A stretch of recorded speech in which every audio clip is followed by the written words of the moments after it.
Did you put snacks in? Yeah. You guys want to get out here and do that? Hit it hard. We're here. Sophie Cunningham and Lexie Hall didn't say a single dramatic sentence, didn't post a cryptic emoji, and didn't drop any vague future uncertain captions. Yet somehow they created more noise in one golf appearance than entire teams have across the entire offseason. Because when they showed up beside Caitlin Clark, smiling, relaxed, playful, wearing Indiana Fever gear like it was second skin, they didn't just attend a charity event. They sent a message, a subtle one, a calculated one, and a message that revealed more about their future than any formal interview or front office leak could have. But to understand why that moment went nuclear, you need to understand the storm happening behind the scenes, the silence echoing across the WNBA, and the tension sitting between players and league officials like a ticking bomb. The CBA negotiations. For months, talks have dragged on. Players want better pay, better travel, better conditions, better everything. The league wants sustainability, stability, and structure. Both sides know the future of women's basketball is on the line. And in the middle of this slow-burning negotiation war, you have players like Sophie and Lexie, role players, glue players, culture pieces, who don't control headlines the way superstars do, but matter more in team chemistry than anyone wants to admit. These are the players who make rosters functional, who make stars comfortable, who make systems click. And for Indiana, especially for Caitlin Clark, Sophie and Lexie are not optional. They're essential. That's why their golf appearance felt bigger than a cute moment. It felt like a declaration, a soft but confident "we're staying," without saying "we're staying." But here's the real twist. They're not allowed to commit. Not publicly, not contractually, not officially. Everything is frozen until the new CBA is finalized. And anyone saying too much could accidentally spark a controversy or violate negotiation etiquette. That's why Sophie has repeated the same carefully crafted line every time someone asks about her future. It all depends on the CBA. That's not avoidance. That's strategy. She knows speaking out of turn would create headlines she can't control. She knows the front office is watching. And she knows the league is watching even harder.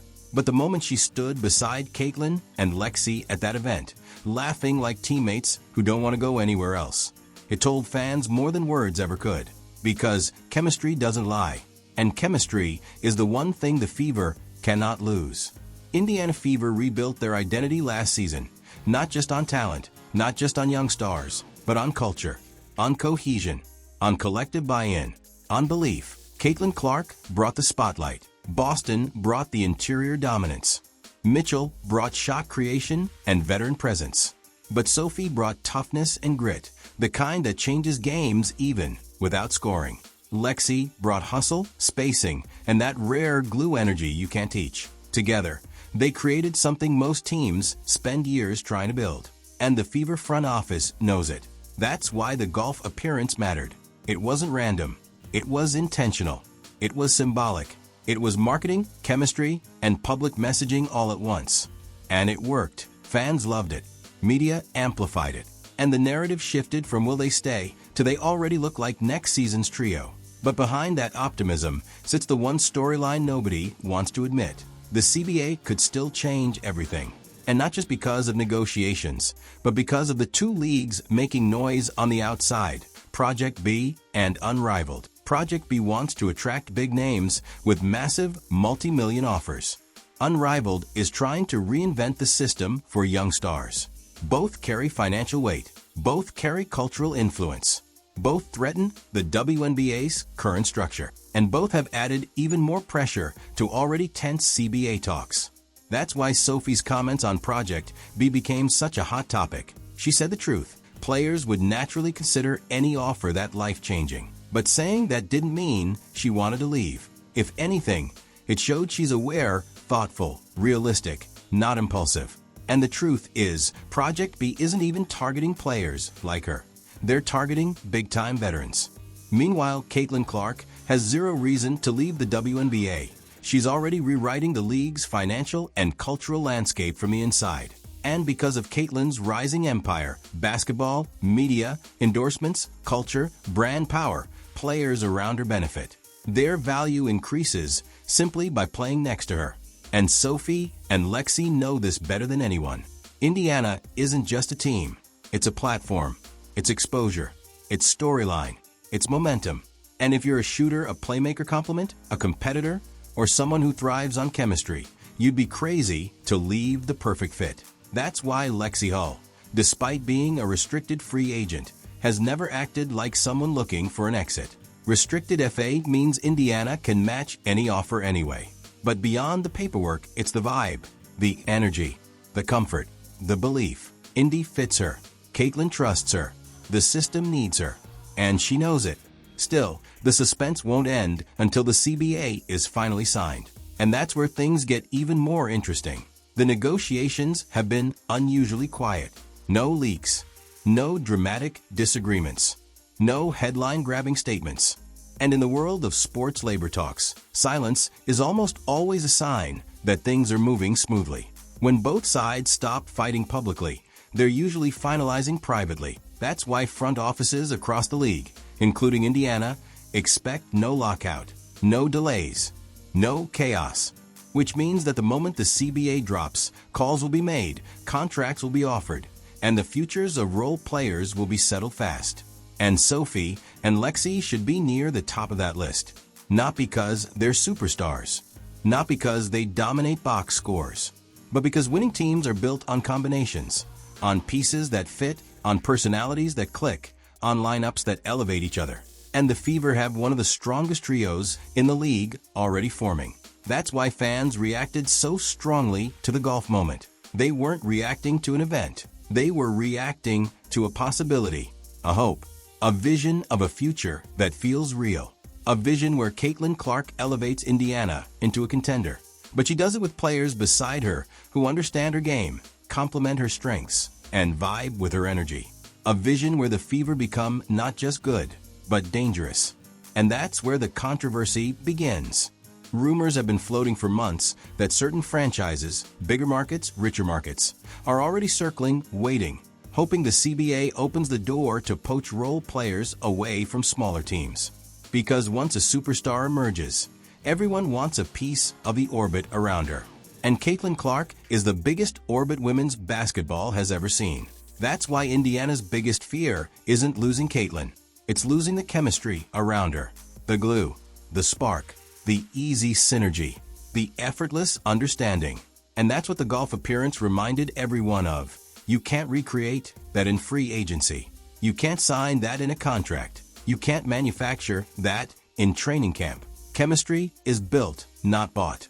But the WNBA isn't a fairy tale. Every off-season has surprises. Every negotiation has stakes. And every team is preparing backup plans for roster moves they don't want to make. The Fever front office is preparing too. They know Sophie's value has skyrocketed because of the exposure Caitlin brings. They know Lexie's role has become more important thanks to how she reads the floor beside Clark. They know losing even one piece could disrupt the entire formula. But they also know the players themselves have power now, more power than ever, thanks to outside leagues creating leverage. That's why there's tension beneath the surface. That's why fans feel nervous. That's why Sophie keeps repeating CBA. Because the truth is simple. Nothing happens until that document is finalized. No moves, no commitments, no contracts, no guarantees.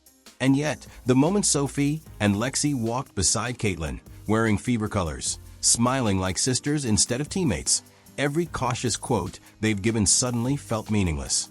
Actions spoke louder than interviews. And their actions said, "We belong here. We choose this. We choose her." And maybe the league isn't ready to admit how powerful that is. Maybe executives don't want to acknowledge how much chemistry influences winning. Maybe analysts underestimate role players because they don't trend in highlight reels. But fans saw it instantly. They felt it. Because sports aren't just about stats. They're about connection, about belonging, about belief. And that's why this trio matters. Because when Caitlin, Sophie, and Lexie stand next to each other, it doesn't feel transactional. It feels human. It feels like the early foundation of something bigger than a lineup or a roster move. Fans recognize authenticity the moment they see it. And what they saw with this trio wasn't fake, staged, or manufactured. It was real.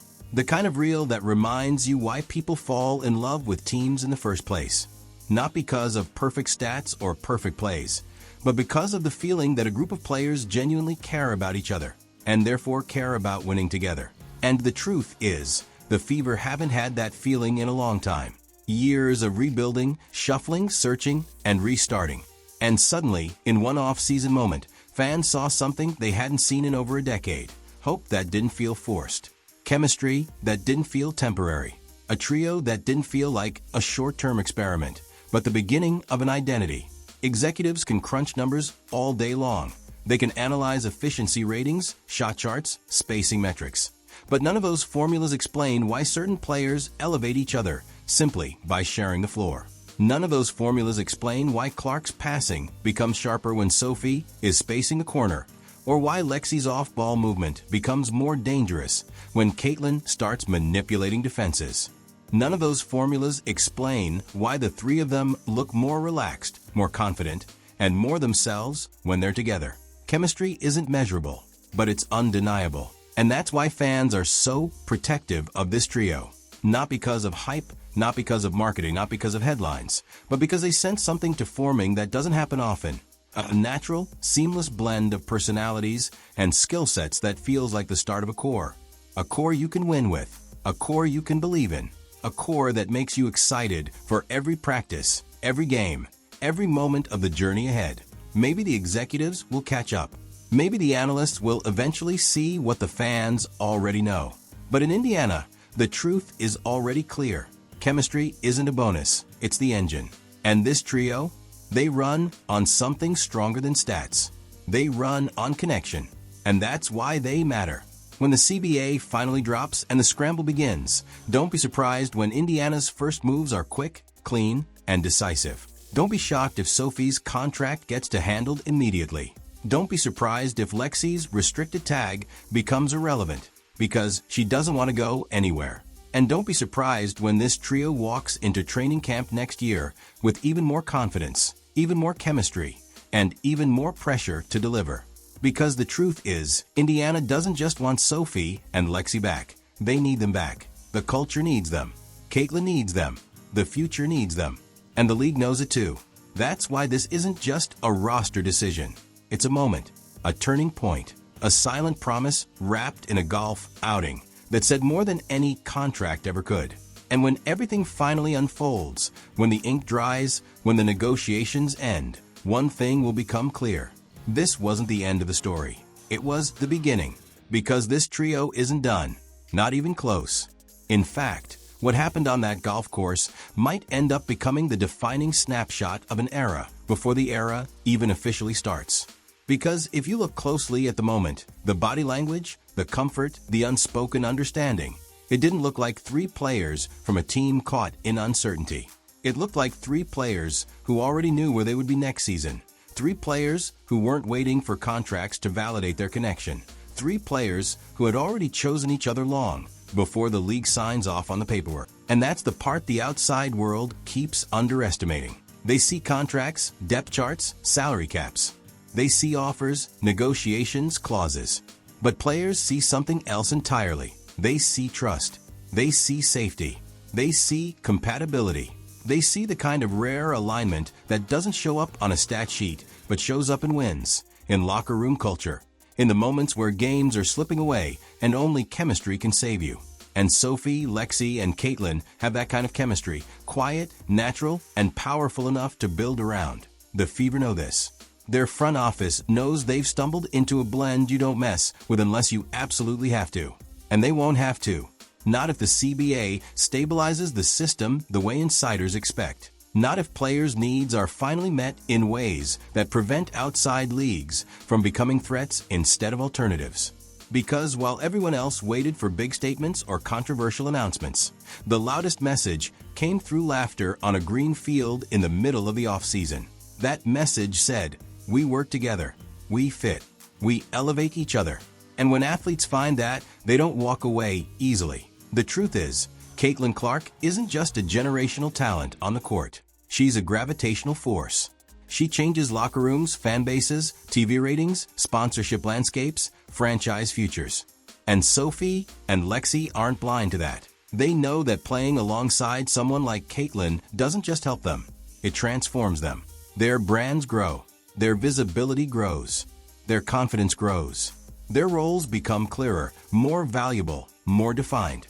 And when players feel valued, they stay. When they're empowered, they stay. When they're seen, they stay. That's why the idea of this trio breaking up feels almost absurd the deeper you look. Yes, the CBA hangs over everything like a low cloud waiting to either rain or disappear. Yes, Project B and Unrivaled have introduced new variables to the ecosystem. But none of those outside forces have the emotional pull, the cultural weight, or the on-court logic strong enough to pull Sophie or Lexie away from what they already have in Indiana. And that's what gives the ending of this story its twist. The moment fans feared might be the last glimpse of them together was actually the quiet confirmation that they're far from finished. The next chapter won't begin with a contract announcement. It won't begin with a tweet, a press release, or a media leak. It will begin the same way this one did, with chemistry.